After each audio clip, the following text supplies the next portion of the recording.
Do you understand? It's stupid. It's a stupid thing. It doesn't work that way.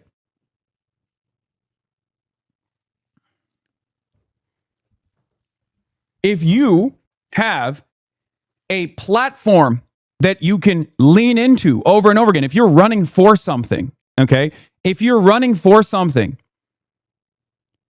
and you want to talk about that, and the mainstream outlets that have you on only want to talk about your old tweets or who you have campaigned with, you're fucked. I mean, you could just always go back to the issues, which is what I said with Zoran as well. And Zoran did that so perfectly. And Abdul is doing that so perfectly. Okay? It's that simple. You automatically make your opposition look silly. And this is why left economic populism is so successful and will be successful in dethroning Republicans all across the country. Okay? Abdul on CNN. Let's go. Let's go. Who are concerned that if Democratic primary voters pick you, you're not going to be able to win the general election. I asked them to focus, y'all, because at the end of the day, the issue is the economy, stupid, as I believe the last individual you just highlighted suggested. And right now, people can't afford the basic means of a dignified life. They're worried about whether or not they can see a doctor if they get sick, how they're going to afford a home or the next payment, whether or not they can stay in the job they've worked for years and years. And we're focused on exactly those issues, the issues that Democrats should have been focusing on for the vast majority of the last 20 years. And I think we've taken our eyes off the ball. And in part, it's because too often our politics get sieved through conversations like this about the future of the party. Most people don't care about the future of the party. They care about their future. And so long as we're answering questions about that, helping them to get money out of their politics so we can get money in their pockets and pass Medicare for all, you're going to see candidates who have those conversations like we are in Michigan winning. The reality, though, is there's no way Medicare for all passes Congress if Democrats don't control the Senate. And if you don't win that Senate seat in Michigan, it's very hard to see how Democrats win the Senate at all. You're right. And the reason we don't win seats too often is because we offer milquetoast corporate talking points about what we can't have and shouldn't fight for. I believe we can have Medicare for all. I wrote a whole book on how to do it. I know we can do it if we're willing to build the kind of politics and the kind of coalition that gets us there. But we're not going to get there not talking about what we need to actually deliver for folks. I think campaigns are winning across the country because we have bold views on what can actually happen when we're willing to fight for them. And I think Democrats could learn a broader lesson about what we're learning here. I'm a proud Democrat. I love my party. I just want my party to actually focus on the things that real voters actually need in their lives. So you obviously are very critical of President Donald Trump. You identify him as a problem, as a way that, a place that the country needs to move away from. However, if you're going to win in Michigan, you're going to have to win over at least some Trump voters. The state went for Trump in the most recent election. How do you think you can do that with America Deserve 9/11 Is there anything that he's done in this second term in office that you can identify as being good for the country? Never mind. Thank God they're actually asking serious shit. And as you squint, I think if he lets this housing bill actually pass, despite the fact that he canned his signing ceremony because he wants to pass the SAVE Act, this housing bill will do really, really important work. So I think that's one important thing, bipartisan legislation that actually solves a real problem that people have. But I'll tell you this, I've been to 110 different cities now, 400 in some public events. That's my goat. And everywhere I go, I have 3-time Trump voters come up to me and say, I'm voting for you because you really want to keep my tax dollars here and you really want me to have health care.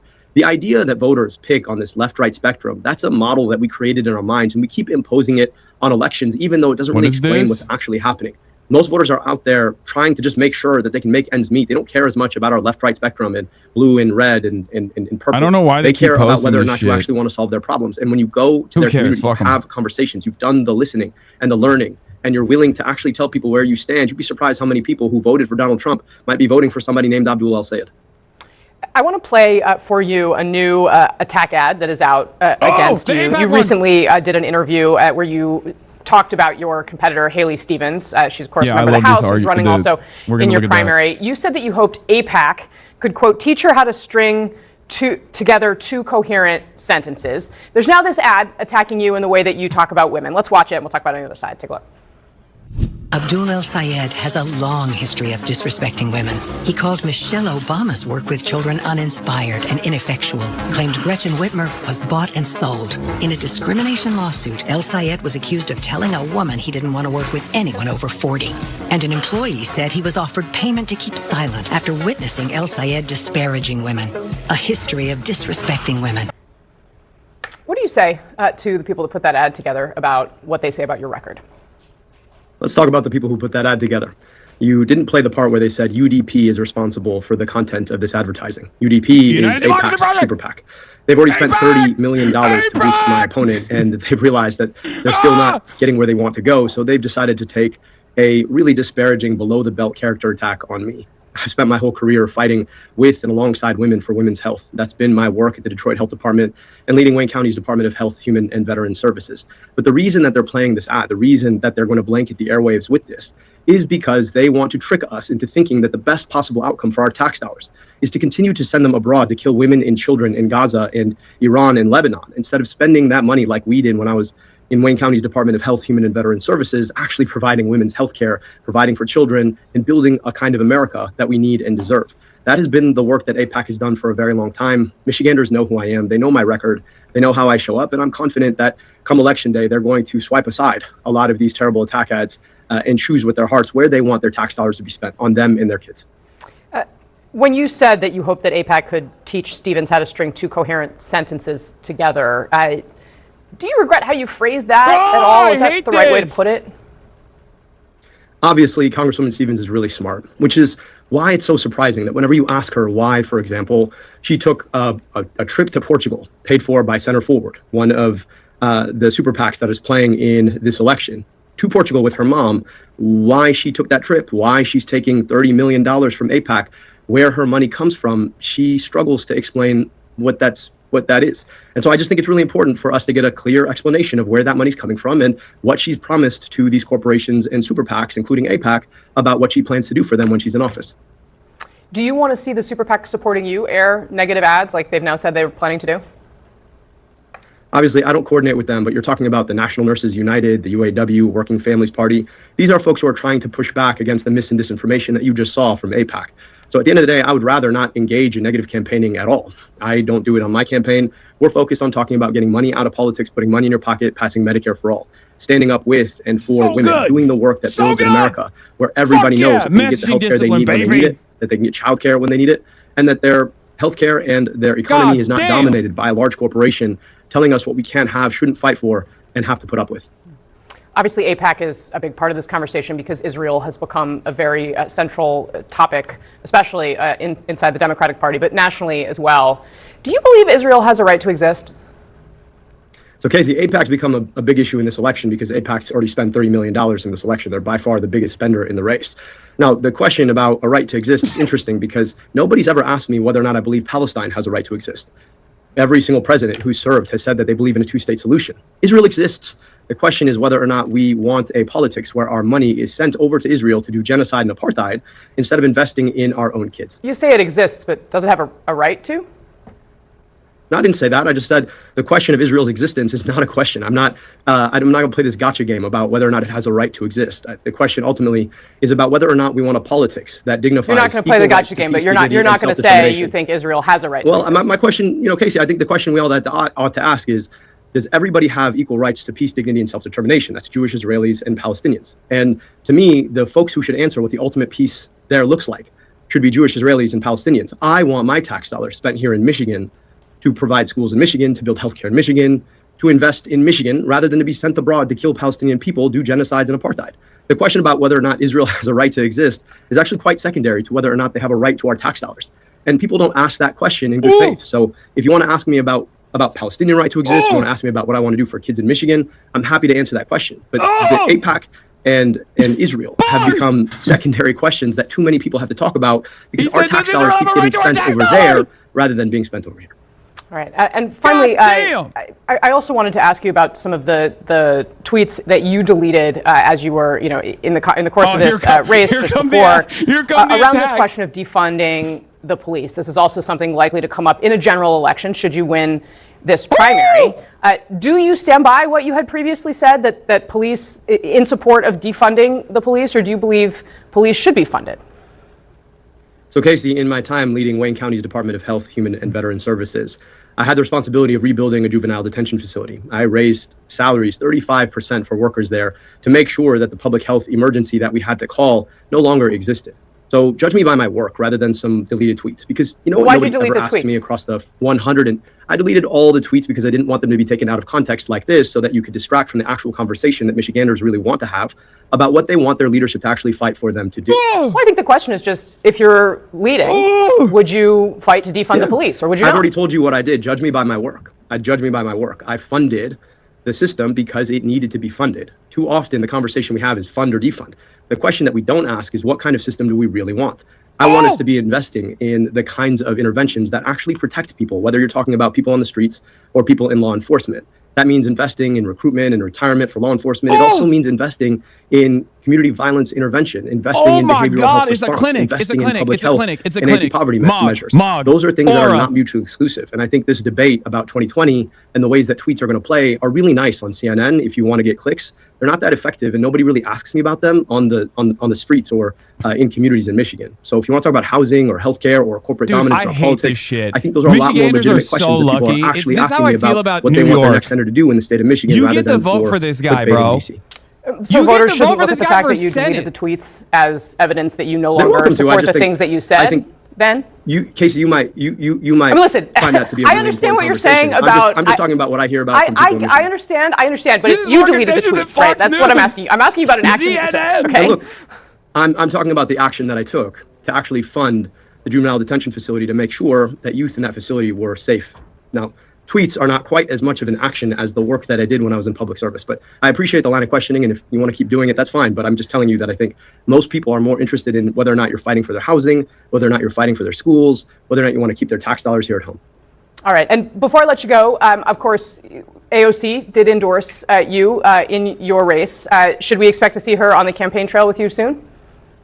We're absolutely looking forward to having her. I mean, this is somebody who has redefined the way it means to fight for values about keeping money out of politics so that we can get money in pockets, passing Medicare for all. We can't wait to have her in the state. And I know there are a lot of folks here in Michigan looking forward to meeting her. You also, of course, have campaigned alongside Hasan Piker. Do you believe that the statements that he has made about September 11th are accurate?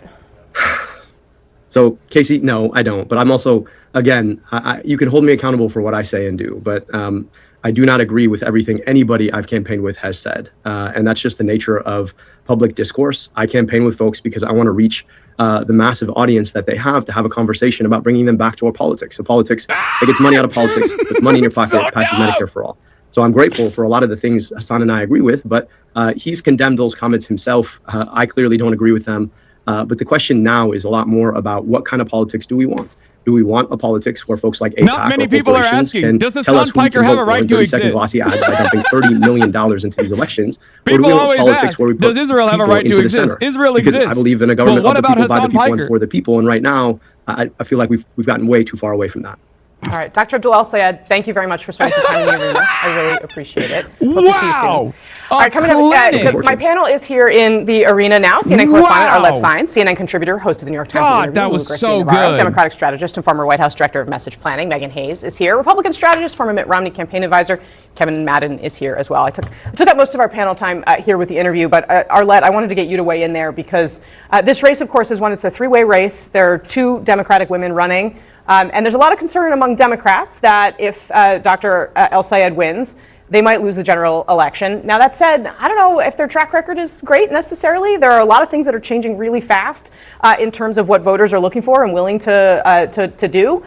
What is your analysis in the big picture as you look at all these races? Well, this Democratic primary is certainly the most bruising of these intra-party battles this cycle. And it's really going to offer a major test of where the Democratic Party stands, whether they want to go with this progressive who they feel has a lot of the energy in the race, or if they feel running a more moderate establishment type of candidate like Haley Stevens is the way to success in a place like Michigan. The progressive and democratic socialist success that we've seen in other states, I think this is how you teed up your... Y'all talk shit about not watching MasterChef on stream. That was MasterChef. He was chefing. He was fucking chefing it up. To answer this question, the money's close to infinite relative to the scale needed, but super wealthy people do not like to spend money for nothing, so it'll become incredibly challenging to convince them to keep doing so. They're dumping $34 million into this race. Serious question, is the money well just infinite, or will they run out on some point? This shift is so gross. This shit is so gross. I don't get how anyone thinks we live in a democracy, even by liberal standards. Yeah. There's only so many of these fucking polls that these guys will see until they go, all right, dude, what are we doing here? It's just not fucking working. Here's a pro Abdul El-Sayed super PAC, first in semaphore, came out with a new poll. Abdul El-Sayed 46%, Haley Stevens 27%, Mallory McMorrow 17%. At some point, they got to go, all right, we're done. Either they're going to try to consolidate the votes between Haley Stevens and Mallory McMorrow, okay? Or they're going to fucking give up and just go, all right, fuck it, he won. Nothing we can do about it. Because here's the thing. Okay? They can try to rat fuck this every day till Sunday. But at the end of the day, if he just keeps going on media, if he keeps going on mainstream platforms and cooks in the way that he just did, because that CNN interview was a goddamn clinic, okay? Perfectly reasonable, perfectly moderate, like moderate in the sense that like the average voter will respond positively to. There's no place where he comes across like a radical, right? Like those answers are all perfectly designed to reach the homes of red voters, blue voters, independents, non-voters, right? Because the reality of the matter is the things that we talk about, right? The things that we talk about on this broadcast, these are not radical things. These are things that actually many people in the working class also identify with, understand. Abdul El-Sayed will just go on those fucking interviews and just whip it up. Boom, boom, boom, boom, boom. It's incredible. That was a clinic, dude. That was a goddamn clinic. And here's the other thing, okay? Here's the other thing. Part of the reason why he's so good at this is also because there's not a lot that they can use the rat fuck him with, right? With Graham Plattner, there is a laundry list of red flags and shit that they can just constantly hammer on over and over again. The only thing that they can hit him on is his campaigning with me. And that already didn't work. It literally backfired, because why the fuck would anyone be like, I can't believe this guy is talking to this dangerous radical. Yeah, this dangerous radical that your fucking children are listening to, and is a far better person that your children are listening to if you're like 65 plus years old, right? Than fucking Andrew Tate or Nick Fuentes or Fox News or any number of different media outlets. That's it. It's just like, you have nothing. You have nothing. Oh, I can't believe you're like campaigning with Hasan Piker. Yeah, keep doing that, man. Keep doing that. Keep hitting that line over and over again. Keep talking about how fucking self-glazed. No, it's stupid. And I've been saying it's stupid. It's not because I'm like a unbelievably powerful or popular figure in American politics. It's actually the exact opposite. It's a cheap gotcha that most people understand. It's a cheap gotcha to be like, you've campaigned with this random fucking person that most people have never heard of. Or it's a cheap gotcha to be like, you tweeted this. You tweeted this 4 years ago. Who gives a fuck? Do you understand? It's stupid. It's a stupid thing. It doesn't work that way.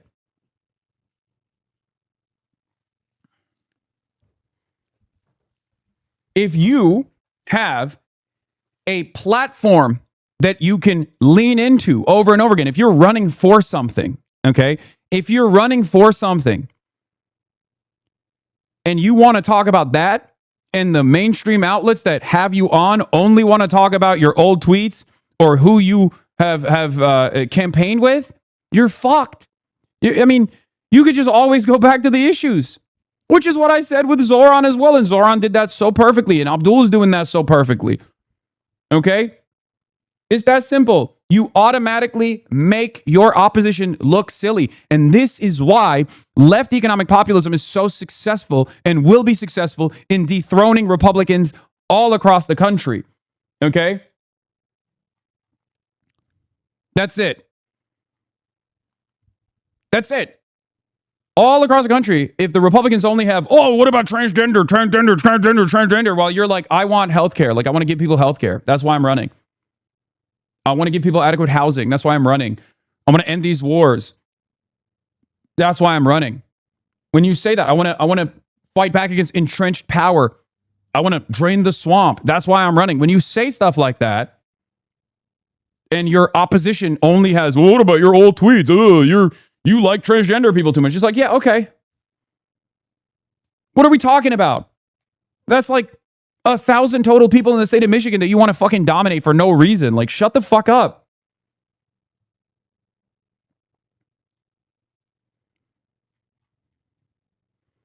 Yeah.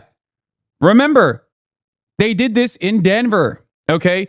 We, at this point, have a fucking graveyard of local media outlets that hammer this point on over and over again.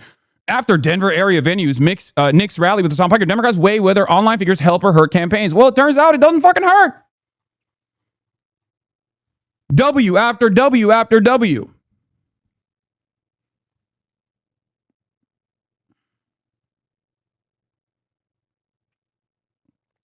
Abdul is the only person I've seen successfully recreate the Mamdani method of a policy list. It's not just priorities, it's a slogan you can use in this case. Money out of politics, money in your pocket, Medicare for all. Yeah.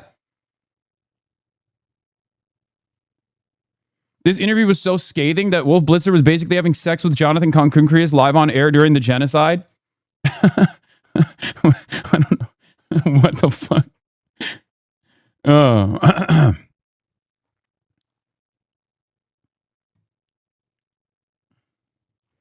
Yeah, you might think to yourself, why would AIPAC waste this money when they know Abdul will win the primary? Answer, so they can soften him up for the general and beat him with the Republican, but make the attacks look like they're coming from a fellow Dem. By not banning AIPAC, a GOP-leaning group, from spending in Dem primaries, Dem leadership paved the pathway for this.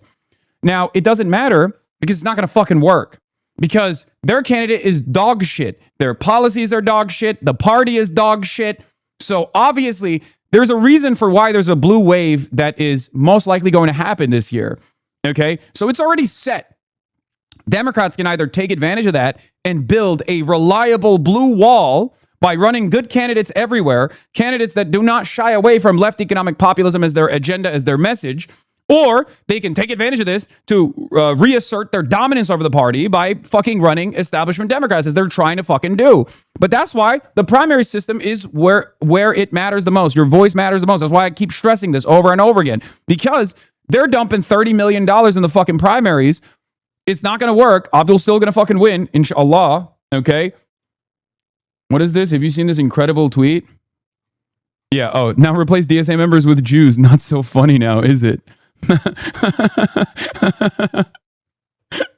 I love that's my favorite idiotic thing that people who want to defend Israel do. Yeah. I like to pet puppies. Replace puppies with little babies. Not so funny now, is it? All of a sudden, boom, you're a pedophile. Not so funny now, is it? That's right. Got him. Checkmate. You just got destroyed. Anyway. But yeah, the point is, if you have solid fundamentals, which Abdul does, right? Left populist candidates have those solid fundamentals. They can always go back to the policy because that's what fucking matters. That's what voting is about. Sure, there is an element of popularity contest. So you have to have riz, you have to have swag, you have to be charismatic, you have to be confident. Certainly. I'm not discounting that, right? But ultimately, you vote for someone. You vote for someone for what they're going to do for you, right? You vote for someone not because you want to have a beer with them. You technically are supposed to vote for someone, theoretically, in theory, under a theoretical democratic process. You vote for someone because they're going to be your public servant. They're going to be your elected representative. They're going to represent your interests. They're going to fight for you. In America, we've lost that notion a long time ago. We've lost that notion a long time ago. So we've just decided, oh, we're just fucking voting for people. We're just voting for people off of vibes alone, or how much they want to dominate transgenders or whatever, right? It's fucking ridiculous. To get outspent 30-1 by AIPAC's money. Detroit, 12-1. Grand Rapids, 28-1. Flint, 46-1. Lansing, 60-1. Traverse City, 230-1. Look, I knew I was going to get outspent by AIPAC, by the corporate PACs. and it's happening. But I've got something better than their money. That's you. So if you can, rush us a donation. $5, $10 go a long way. Sign up to volunteer, knock doors, make phone calls, send text messages. We need you out there. Because if it comes between the money and the many, we're gonna take the many every time.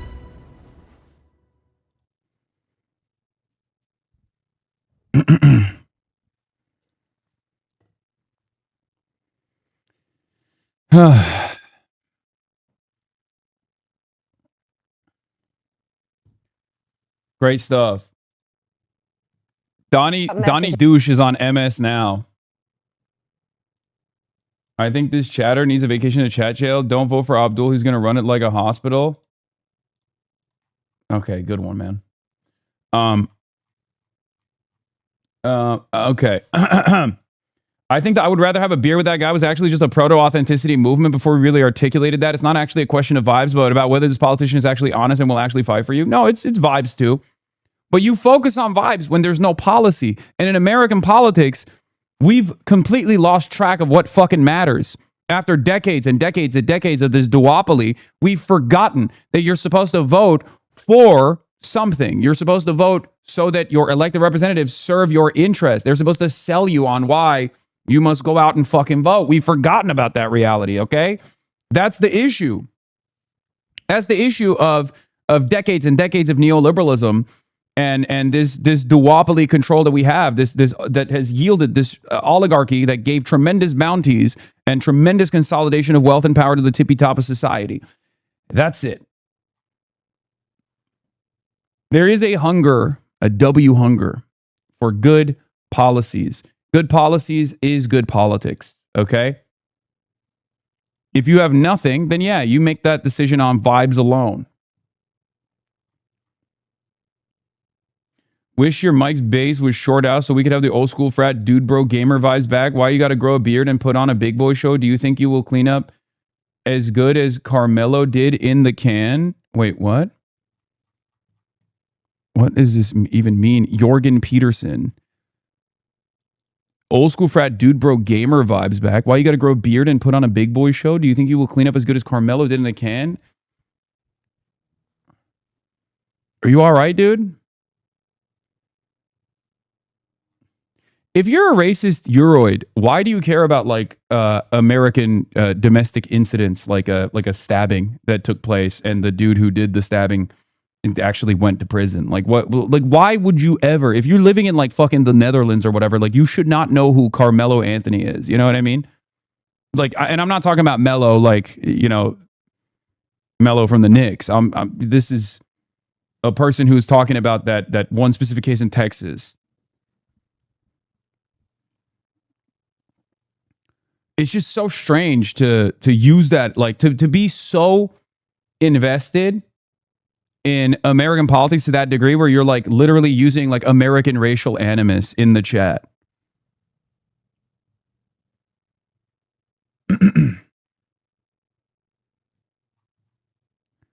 News. Representative Alexandria Ocasio-Cortez tells me she's endorsing Abdul El-Sayed, her first Senate primary endorsement in 2026 in critical Michigan. Her thinking, the Schumer collision, the state of the race, the left's emboldened moment, and more. All right, we'll read that. We'll go through it.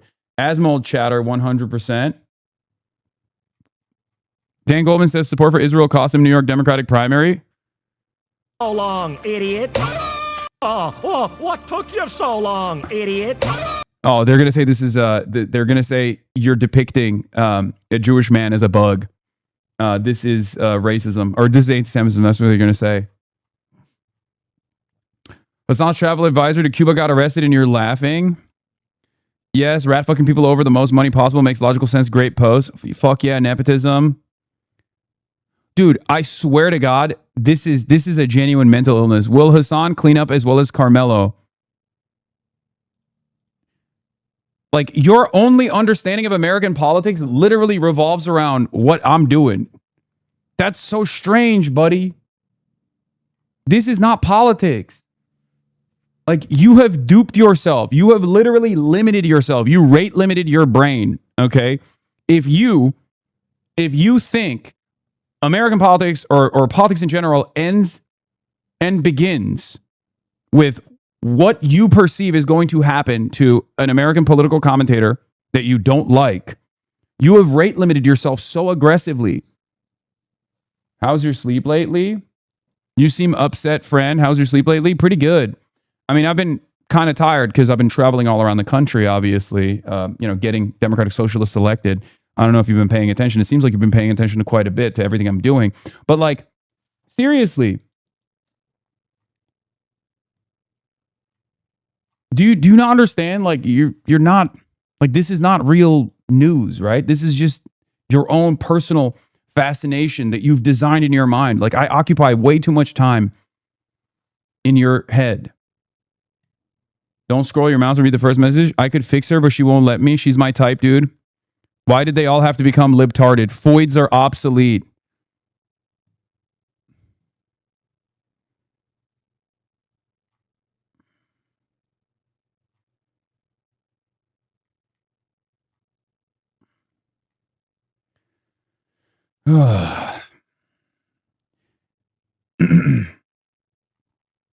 I just don't get it. I truly don't understand how you can live like this. I updated the endorsement tracker for Abdul. It's all going according to plan. The 3 minimum endorsement level has been reached. Boom.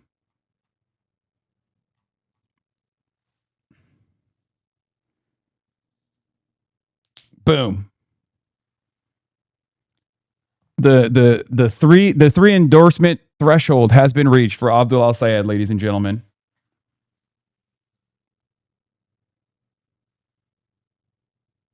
I hope you rest and relax when time allows. You're good when you aren't being a dick and overly white.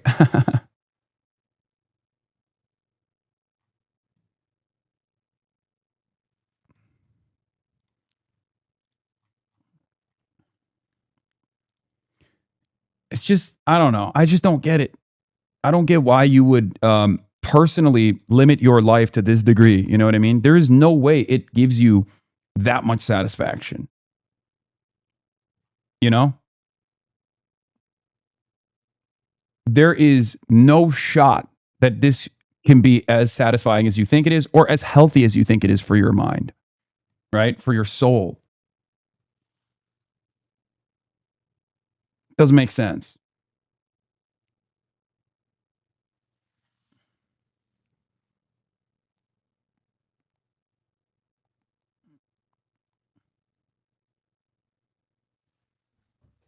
I want you to do better for yourself. Self-improvement. Go on a journey of self-improvement, okay? Not enough Valium in the world to help Hasan sleep in his brain. Like, this is what I mean. Look at this. Look. He's losing sleep over this, I promise. There are many Vlads. We just need license and security clearance.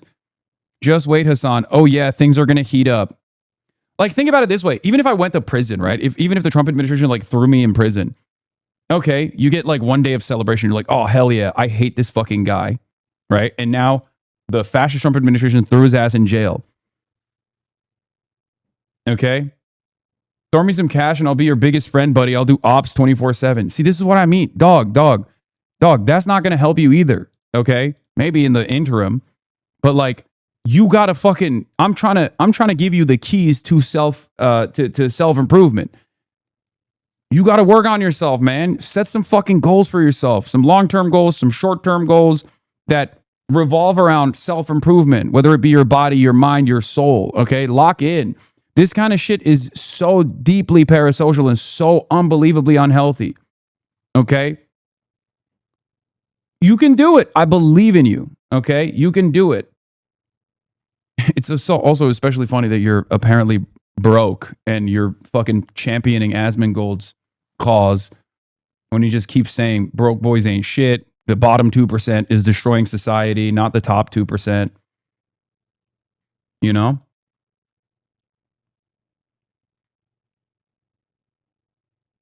New Politico. AOC and Zoran are closely coordinating. Mayor Mamdani and Representative Alexandria Ocasio-Cortez were in closer touch than previously known before they issued the... Oh, wow. Shocking. Guys, I told you this over and over again, leading up to the fucking endorsements. Yeah, it's the most obvious news story of all time, okay?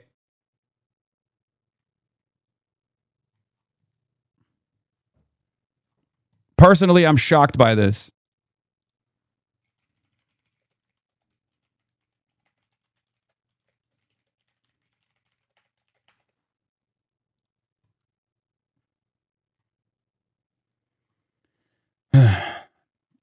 Low key, racism is the most low IQ thing, low IQ bait that you can fucking dive into head first, okay? Same with transphobia. Straight up. They're duping you. They're duping you into thinking that these concepts that they are advancing are somehow ruining your life, okay? And it's so easy. And I promise you, there are people in positions of power that sit around and laugh about it. Okay. They're like, oh, they fell for it again. How stupid. How stupid are these fucking idiots? Oh my God. It's the easiest thing of all time. All we got to do as we endlessly defend corporations and billionaires and their interests, all we got to do is just cut an ad where we say, look at these black people. Look at these scary brown people. Look at these scary trans people. Democrats want to transgender you. Okay. And people look at that and go, oh, that's right. They want to chop my dick off. That's what they want to do. They want to chop my dick off.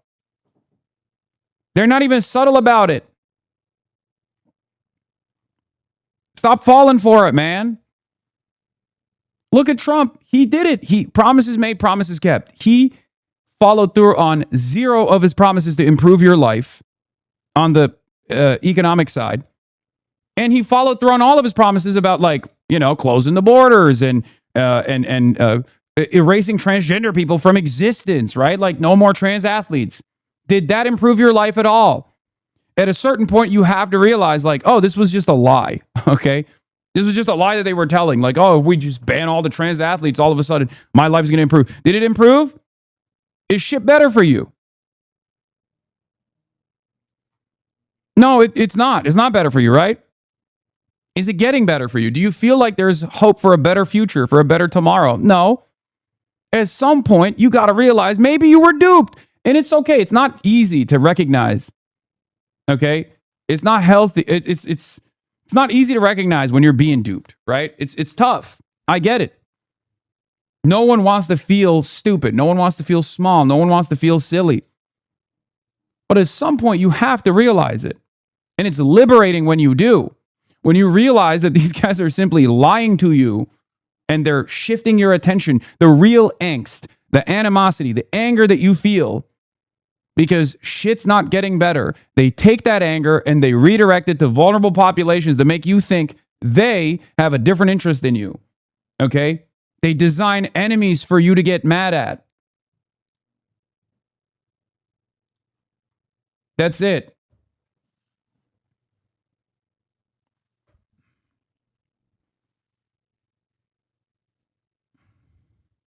That's why nothing ever changes. But there are thousands of people in this community that also felt the same resentment that you did, and they worked through it. They worked through that cognitive dissonance. They worked through that anger and frustration. They were, at some point, a little charitable to the argument that I was making. It clicked at some point. If you stick around and you're charitable, it'll click for you all the same. Okay?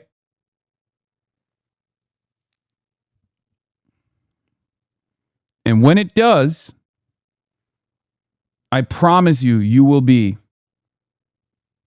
in a much healthier circumstance.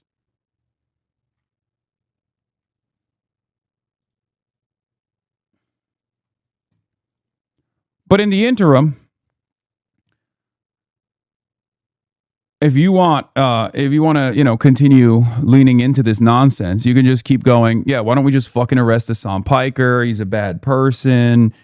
When will it work? When will we finally get rid of this fucking piece of shit? Most likely it won't be successful. But even if it is, your life is not going to get better. Okay? People are duping you into believing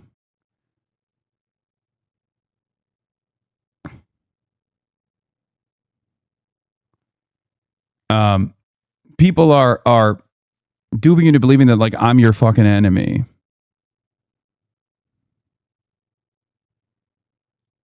Okay? I'm not your enemy. I don't know you.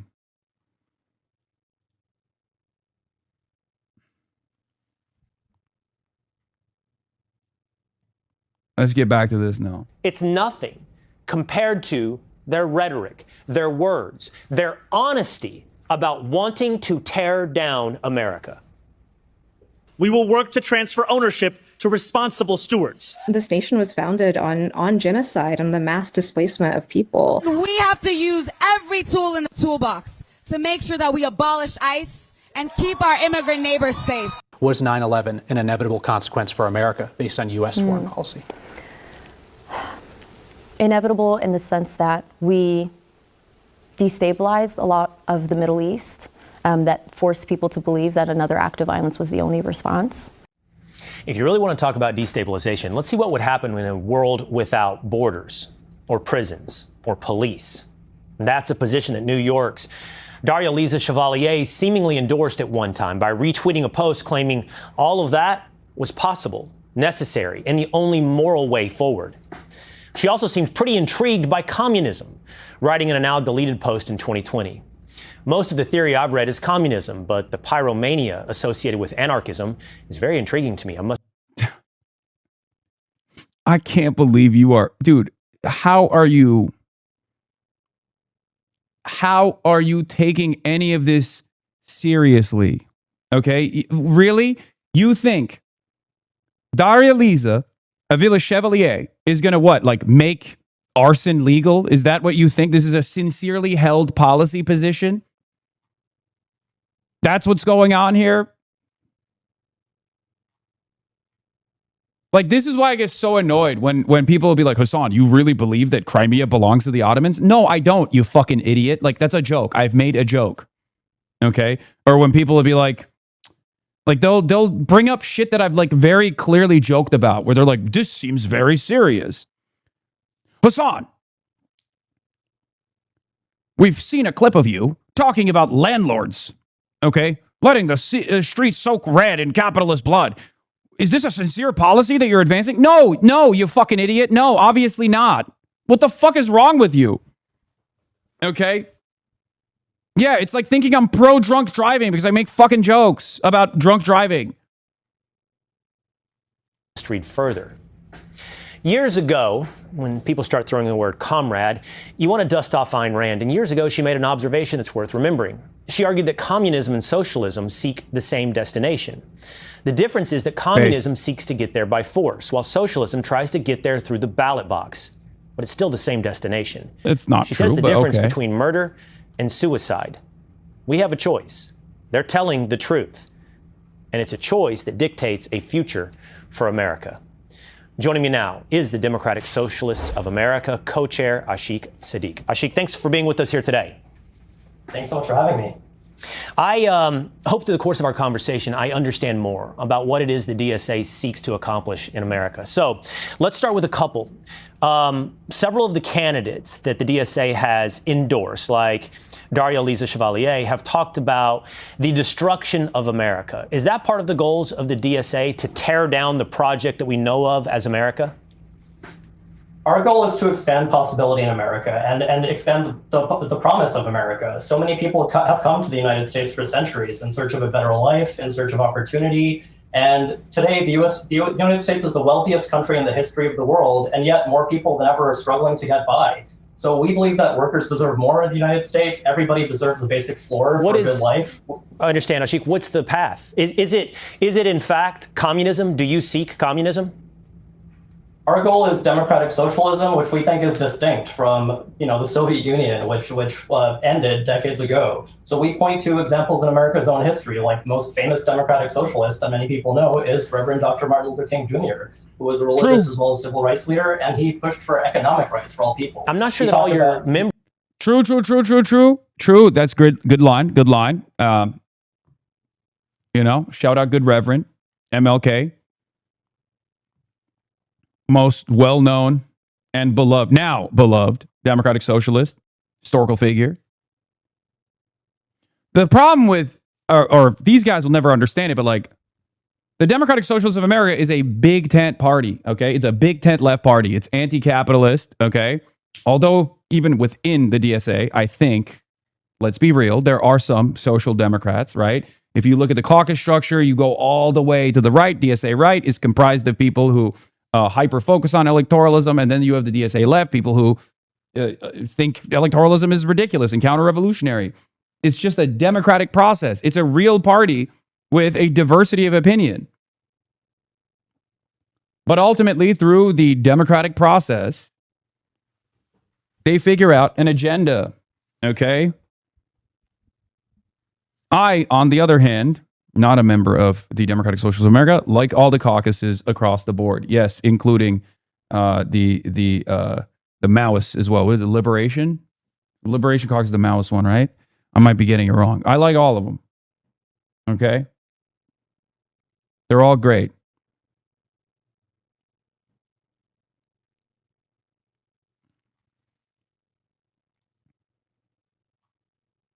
See that distinction, though, Red between Star. democratic socialism and communism. Look, let me show you an example. This is National DSA Political Committee member David Jenkins. Watch this. I mean, our goal is liberation. Our goal is communism. We're a diverse body of libertarian socialists, libertarian Marxists, anarchists, left communists, and other schools of thought within the sort of left-wing socialist movement. He says our goal is communism. We have a big tent of all sorts of ordinary people who have many different ideas about what the pathway is or what the horizon is. I would point to what Dr. Martin Luther King said over 50 years ago. He said, call it democracy or call it democratic socialism, but there has to be a better distribution of wealth within this country for all God's children. So you use those two terms interchangeably, democracy and democratic socialism. You use that interchangeably? We want to expand democracy. That's what it's all about. Yep.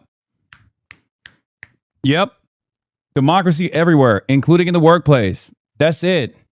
For us, we want to expand democracy in our government, like some of the things he talked about, like doing away with the Electoral College. That's a pretty undemocratic institution. We want to expand democracy. He's busting out the notes. I love that. Yeah. The goal is liberation. The goal is the improvement of people's material conditions. The goal is expanding democracy. Democracy is a good thing. We just have not been able to actually achieve democracy in the United States of America. The goal is to move in that direction. Let's get specific, okay? I am curious. So I wrote a few of them down. The DSA needs functional microphones and media training? No, these guys are great, okay? Ashik's doing a great job. Everyone that's been on... Dude, first of all, DSA has come a long fucking way since 2016, okay? It was virtually non-existent in a fundamentally different organization, I would say, pre-2016 versus post-2016. It's been a fucking decade. And there is great messaging discipline. There's no, like, caucus drama that's being blasted on the fucking timelines when there's more mainstream attention. They're great. They've been doing a great job. They do need he needs a better microphone. That's true.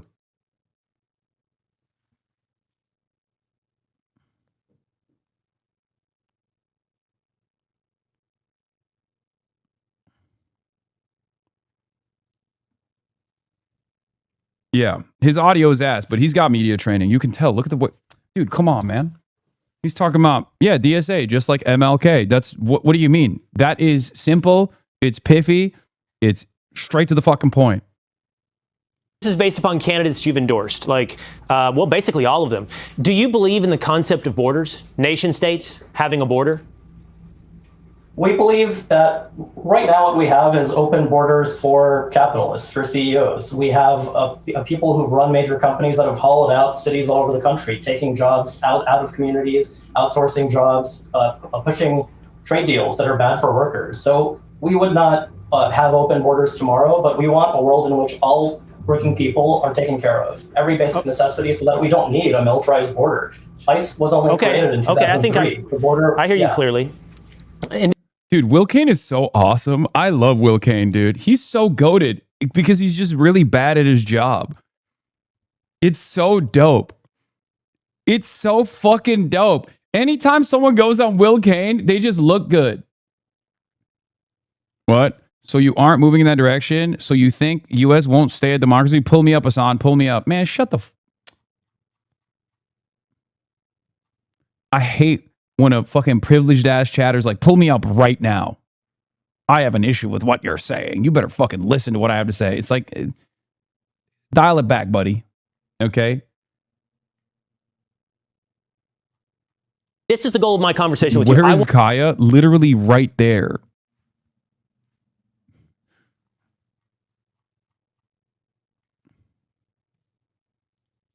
There you go.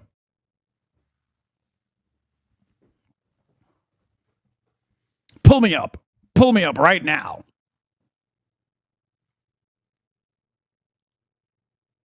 Oh, what the fuck?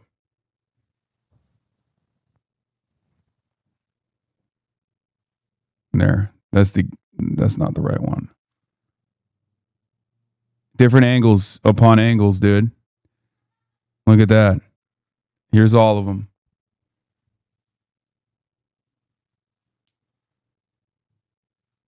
She's going to roll off the side of the bed.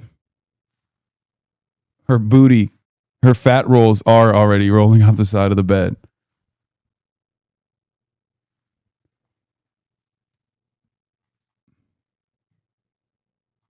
Keep it on the multi-view? No, we're not doing that. All right, let's get back. I want to understand. So ultimately, yes, I do hear a nation without borders. I don't think I'm mischaracterizing what you said. What about property These guys don't understand a vision for a better future, by the way. If you slapped them in the face with it, they wouldn't comprehend it. This is like the problem with the abolitionist rhetoric as well. Like, not tomorrow, big dog. The whole point is, this is why whenever someone says like, are you a communist? I'm like, look, I don't self-identify as a communist, but I have no issue with that as a final stage of our evolution. Like, it's great. It sounds fucking awesome. What do you got an issue with living moving in the direction of building a society that is classless, moneyless, borderless? Like, why would you have a problem with that? That's awesome. Like, shouldn't we try to evolve in that direction? But these guys don't understand it. When someone says like, I want to do away, like I want to build society to such a degree where there is no more issue, where like state by state travel is not dissimilar to nation by nation travel, where, right now there's no distinction between traveling in North Dakota and traveling to California, right? Like, wouldn't you love to get to a point where there is no distinction between being born in Guatemala and being born in Los Angeles, California? Like, that's the whole point. Don't you feel like that's a good goal to advance towards? Nobody's saying abolish borders tomorrow. That's not how this works. Or, well, some people might, but their answer is no. No, I know their answer is no. How do you reply to someone who says it's unrealistic? You tell them, in the 17th century, a skyscraper was fucking unrealistic, and yet you see them all around. The entire human existence is about achieving unrealistic things. It's just about a matter of, do you believe in this or not? Do you want to fight for it or not? How do you explain to someone in 1413 that one day people will go to space? They'd be like, what the fuck is that? What are you talking about? Tell Europeans in 1919 that one day that entire continent would have unrestricted free travel, where none of these nation states that were forming at the time would be warring with one another, and they would look at you and go, what the fuck are you talking about? I will kill the Austro-Hungarians if I ever see them. Tell the French and the English that they would actually never war again. They would be living in circumstances where there would be a canal that they could go under the water and travel with ease, okay? In the aftermath of the 100-year war, tell them that the French and the English would live in harmony and never even entertain the idea of killing one another. And they would go, what the fuck? It seems unbelievable when you're living through it, but that shouldn't stop you from wishing for a better future.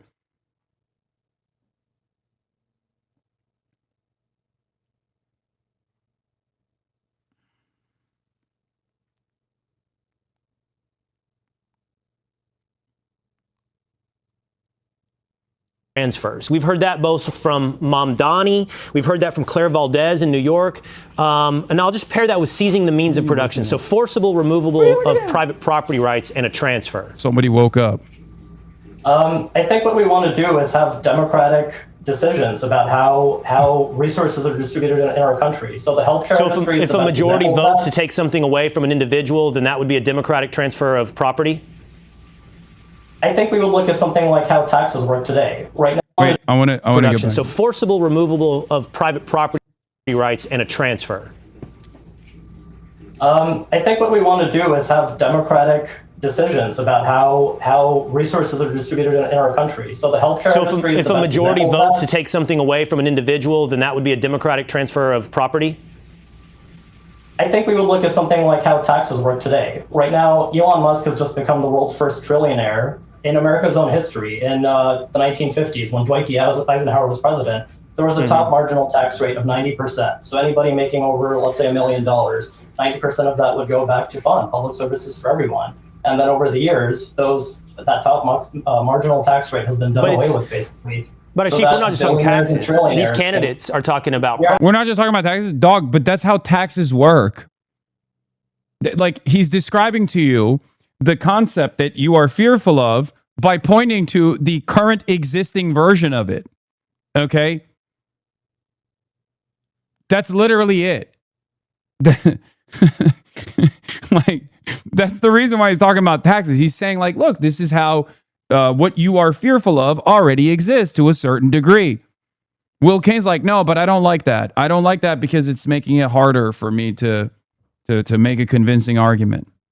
Talking about taxes. No, not just, I hear you, but not just taxes. Chevalier and Mamdani are talking about taking away real property, houses, apartments, landowners, taking it away from them.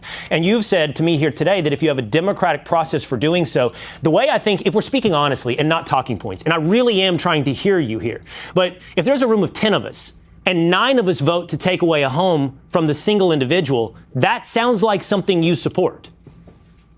Right now, we have a system where the richest people in the country are the ones making that decision. They're the ones making decisions about foreclosures, where millions of people have lost their homes over the years. Yeah, like the current system, the opposite of the tyranny of majority is the tyranny of minority. And that's what we have right now. It's not democracy. That's why it's so funny whenever people talk about, like, oh, we can't have the tyranny of majority. It's like, oh, you mean democracy, the democratic process. Like, no wonder the decisions that are currently being made are not beneficial to the overwhelming majority of Americans, because obviously we have a fucking oligarchy, okay? We have a goddamn oligarchy. It's a tyranny of the minority. Right now, the way it works is the one guy in a group of 10 people is making decisions for the 9 other people. Which system do you think is better?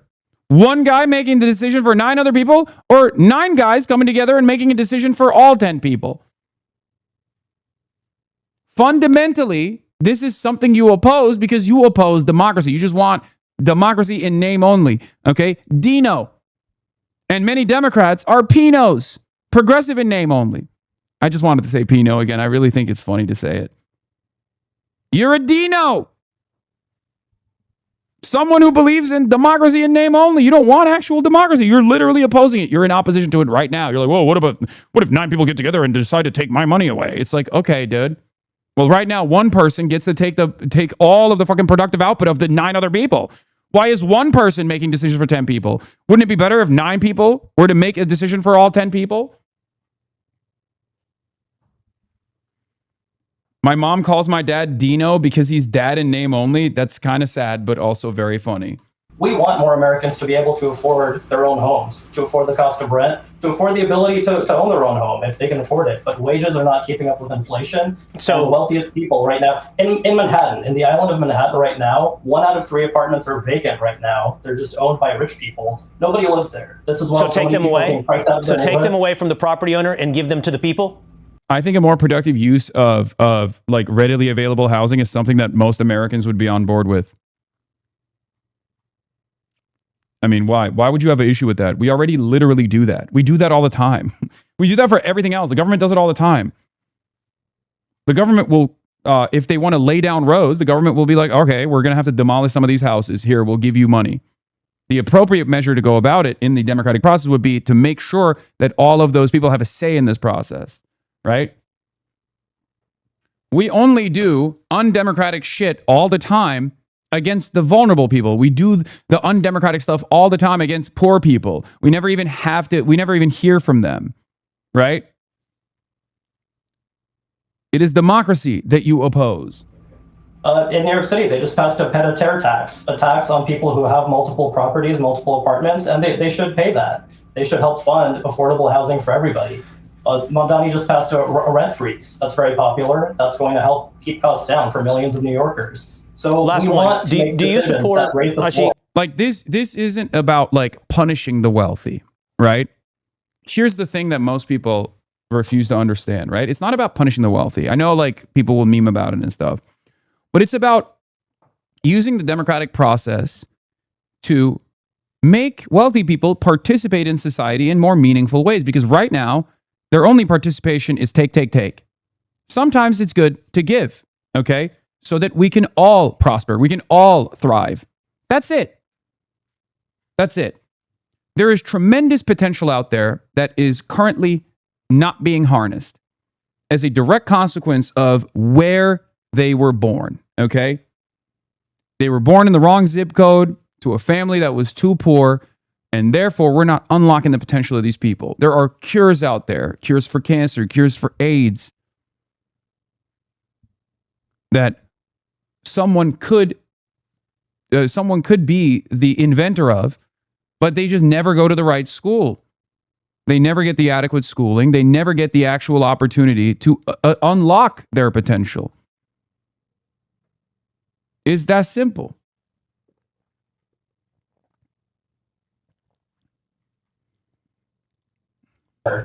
Do you support doing away with police and prisons? We want safety for everybody. So safety from us doesn't come from just investing in more and more militarized police and prisons. We want, the data shows that when you take care of people economically, crime goes down. So Zohran Mamdani just passed a budget that doesn't add any new police in the budget while investing way more in other public services like mental health. Like, I mean, we saw this in 2020, did we not? We saw defund the police and we saw crime rates go up. You want to try that again here 6 years later? We don't. We would not make these changes immediately. We want to make police and prisons less necessary. But, you know, in the meantime, we do think there are plenty of people who our justice system should go after. We think that, for example, Jeffrey Epstein deserves to be... Yes! Yes. Oh, I love that. Thank you. Oh, my God. Like, look, my argument always is simple on policing and also on prisons. I always say this. Like, part of the reason why I'm not an abolitionist is because I want to throw motherfuckers in jail. I'm sorry. I want to throw some people in jail, okay? If you're a super wealthy pedophile, you got to go to jail for a little bit, at least, like maybe for a long bit, okay? What are we talking about? I want to throw motherfuckers in jail, okay? That's number one. Number two, when it comes to policing, okay, I understand the necessity of a democratically organized institution or a group that maintains the presence of law and order and also catches criminals, okay? There's a necessity for it. That's not how abolitionism works. I know, I'm just talking about how fucking the average person understands prison abolition or police abolition. Please, I'm speaking to that, okay? I'm telling you how I communicate about these things. I am a firm and committed believer in rehabilitation over incarceration. You guys know this. I've spent decades fucking talking about it, okay? You know this already. Just listen. But when we talk about policing as an institution, the way I talk about it all the time is do your fucking job. Your job is to protect and serve the people. Right now, all you're doing is protecting and serving the interests of capital. Okay? Do your fucking job. I think that's an infinitely more convincing message for the average American who literally believes that cops are the greatest institution that has ever existed than anything else. Do your job. Do your job. Do your job, please. It's the most spoiled organization in the United States of America. It's like the only institution that has employees that literally get paid unbelievable amounts of money for failure, okay? It's the CEOs and cops, okay? CEOs and cops constantly, never penalized for doing a bad job, only given more money for doing a bad job. It's ridiculous, okay? Have accountability. Make sure that you're doing your fucking job. Well, Congress too. That's another one. Sounding like TYT Hasan? No, it's ridiculous. It's ridiculous. Look, if someone steals your shit, okay? Let's say someone steals your fucking car. This is an experience that people in this chat might have had, right? Someone steals your bike, someone steals your car. Okay, you call the cops. Does anyone in here believe that cops are going to go and chase your car down?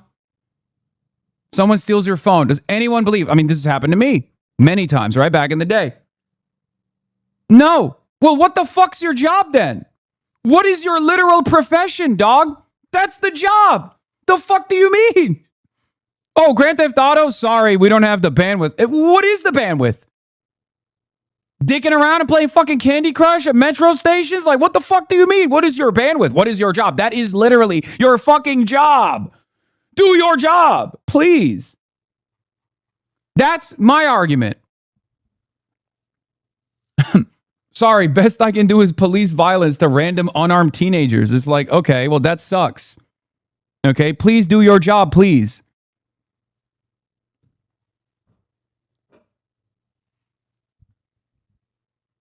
My dad's work truck got stolen years ago. All cops did was take a report, and we only got it back because someone else knew my dad's truck and contacted us when he saw where it was left. I know. So many people themselves have done the retrieval. It's ironic. We know people have done it that have done this. Myth has done this, right? Myth literally had to fucking retrieve his own dang car because cops don't do shit. I had this happen. Someone stole like 4 phones out of lockers. I tracked the phones to the guy's house. He was seen by the lockers and the cops did nothing. That also, you know what the other ironic part about this is? Stop a soundboard. That's a terrible name, by the way. Bruh. Okay, terrible name. The ironic part about this is like these guys will always talk about like tough on crime, tough on crime, tough on crime. Like, dog, you know what's actually not tough on crime? Just not tracking, not doing any detective work. Not actually trying to, in any way, shape, or form, solve theft, for example. Okay? And when you do solve the theft, obviously my solution to this is not to like fucking crack the whip, unbelievable style, and like, you know, throw these guys in the slammer permanently, right? The long-standing solution to this is to make sure that there's no reason for a dude to be stealing all this shit, right? Solve the underlying material inequities that have caused someone to engage in this kind of behavior. Finally noticed, only took a few months. Yeah, well, I'm not stopping the soundboard, even though I have kind of.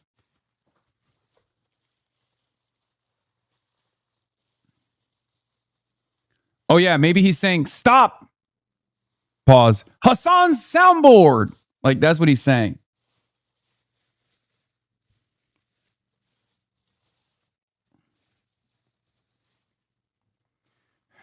There's also a shit ton of crimes that go unsolved and unresolved.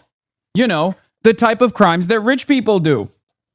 And I'm not just talking about Epstein-style pedophilia either. I'm talking about wage theft, for example. I'm talking about like poisoning the fucking water supply so the company you're in charge of can make a quick buck instead of finding more costly alternatives for the toxic pollution. Do you see what I mean? Those guys are criminals. Put their asses in fucking prison, bitch.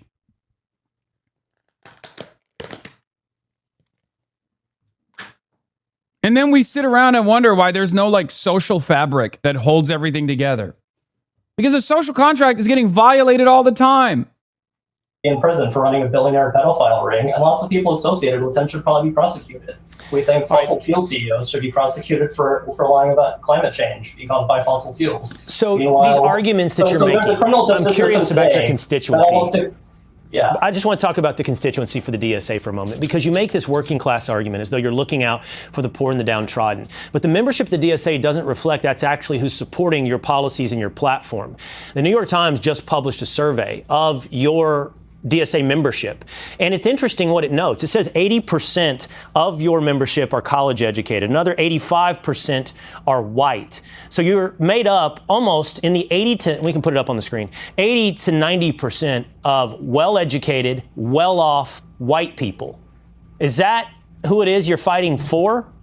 Is that, if it's not, why are those that you suggest you're fighting for not supporting you, Ashi? Well, we're winning candidates all over the country and uniting people across differences. The DSA is led by working class people across the country, and the people that I organize with every day are not all white, higher educated people. They're multi-generational, racially diverse in every part of the country. We have teachers. Well, I hear you, but I'm looking at the stats from the survey of your membership. 80 to 85% fit the profile we just talked about. I would compare that to who's in our government right now, who's running the corporations that fund our politics. All across the country, DSA members who are not just young white people, not just in New York, not just in Los Angeles, but we're winning candidates in politics in the South, in Midwest, in Georgia, in Kentucky, in Michigan. And these are diverse, average working class people. I noticed. With low debt, working minimum wage jobs, just like any other person. Supported by rich white kids who have a... Dog, saying that at Fox News is so funny.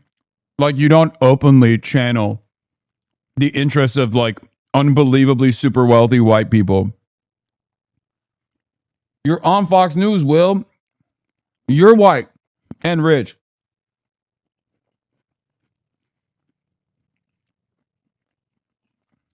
As a matter of fact, the only reason why you're bringing this up as though it's a significant problem is because this institution that you claim is comprised entirely of rich white folk are not fighting for the interests of rich white folk. That's why you're mad. Wish list of economic policies that resemble a college dorm room. I think you've been incrementalist in our conversation and therefore not completely honest, but I do think you've helped me I think you've enlightened me some degree about the extent of that wish list you have. And I appreciate your willingness to engage and share with us what you hope, what your vision is of America. Ashik Sadiq, thank you. All right, thanks for taking the time. Be sure to like and subscribe for all the Fox.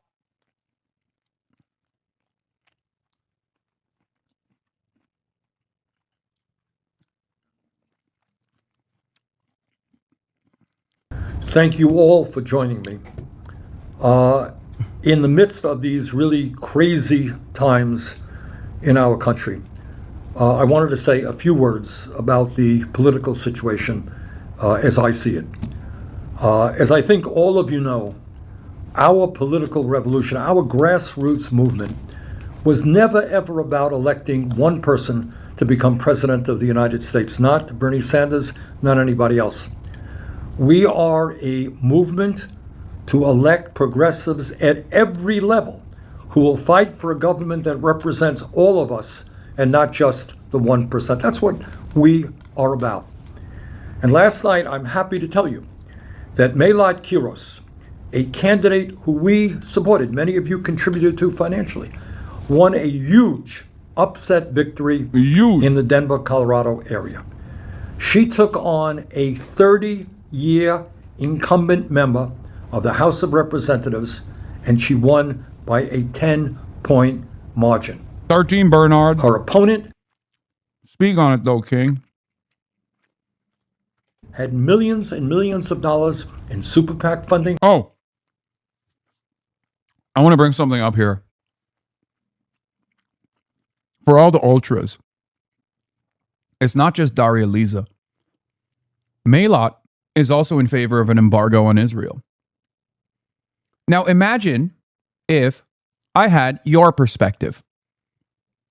Because I know there's a lot of people who have been like, oh, none of these candidates actually want to do an embargo or sanctions on Israel. That's not true. Almost all the candidates that I've interviewed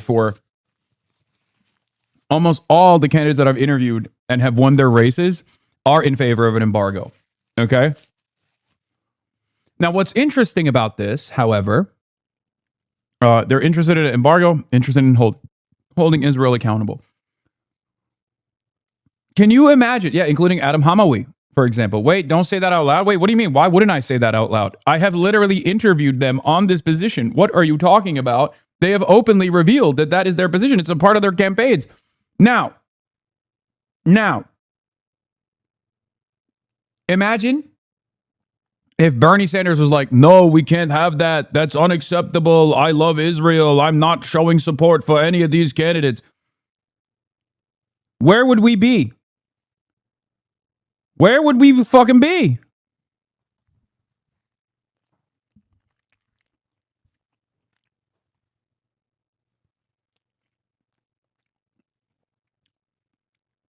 Uncle Bern understands that there are going to be significant disagreements in this movement. Okay? Same spot with one less old guy. See, you're foolish. Bernie Sanders is the most popular politician in the country. You're being a silly goose.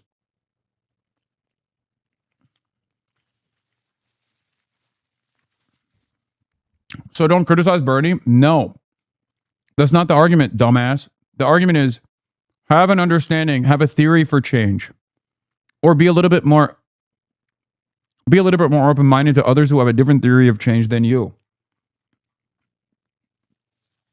We should criticize and push Bernie to do better. Bernie is 80 plus years old. You are not going to be able to change his mind on this, I don't think. And as long as he's not an impediment to further progress on this issue, it's just you feeling better about yourself because you're yelling at a guy who is, regardless of his perspective, doing more than you are in terms of moving the conversation in a direction that is honest and just for the Palestinians, in a direction where there is liberation for Palestinians. That's it.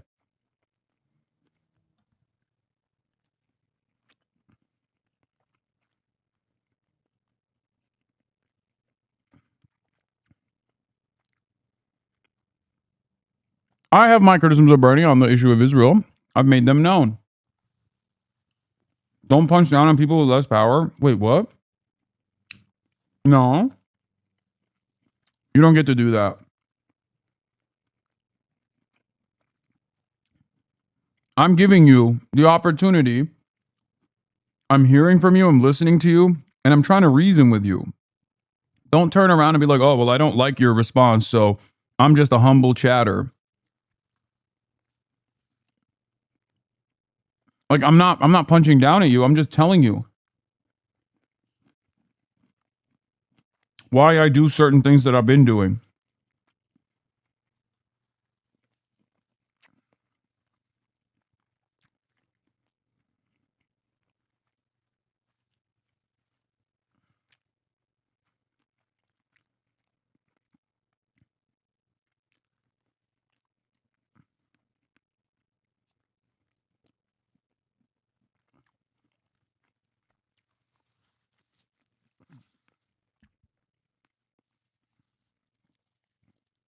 And greatly outspent her. But Melot did what progressives, although I agree with you, Loki, I think we are wrong. Okay. Always do. She ran a strong grassroots campaign with many, many hundreds of volunteers, and she won. When I look at Melot's victory, when I look at the election results in New York City that made Zohran Mamdani the mayor of that city. Can you imagine if Bernie was like, yeah, Melot wants to embargo Israel. That's unacceptable. I'm not going to lend her support.